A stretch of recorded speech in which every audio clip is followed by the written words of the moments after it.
ভারতীয় জাতীয় কংগ্রেস কেন্দ্রীয় নেতৃত্বের নির্দেশে আগামী 22 আগস্ট থেকে 7 সেপ্টেম্বর 2025 পর্যন্ত সারা দেশে একযোগে চলতে চলেছে কংগ্রেসের কর্মসূচি ভোট চোর গদ্দি ছোড়ো।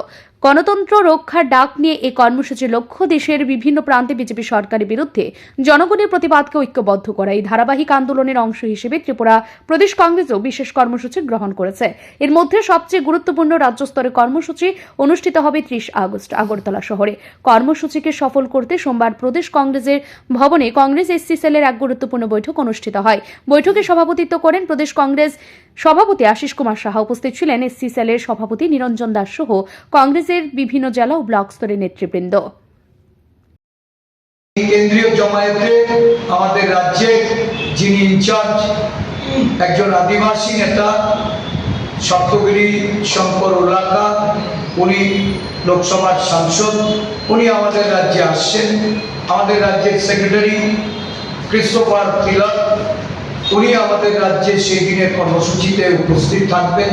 আমাদের রাজ্যে সিডব্লিউসি মেম্বার থেকে শুরু করে সিএলপি লিডার, বিধায়করা, বিভিন্ন বিভাগের নেতৃবৃন্দরা সবাই একযোগে এই কর্মসূচিতে তারা ঝাঁপিয়ে পড়বে এবং এই 30 তারিখের কর্মসূচিকে সফল করার জন্য সারা রাজ্যে আমাদের সব কয়টা বিভাগ, আমাদের শাখা সংগঠন, আমাদের বিভিন্ন সেল, সমস্ত নেতৃত্বরা তারা সেখানে যাচ্ছেন, সভা করছেন এবং প্রতিটা কর্মসূচি যেন এটা সার্থক রূপদান করা যায় তার প্রয়াস নিয়েছে।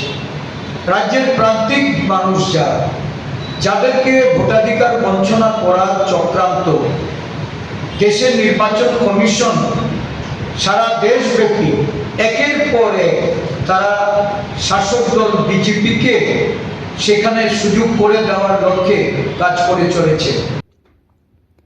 প্রসঙ্গত 30 আগস্টে আগরতলা কর্মসূচিতে বিশেষভাবে উপস্থিত থাকবেন ত্রিপুরা কংগ্রেসের সেক্রেটারি ক্রিস্টোফার তিলক, রাজ্য কংগ্রেস ইনচার্জ শব্দগিরি শঙ্কর উল্লাকা ও অন্যান্য শীর্ষ নেতৃত্ব।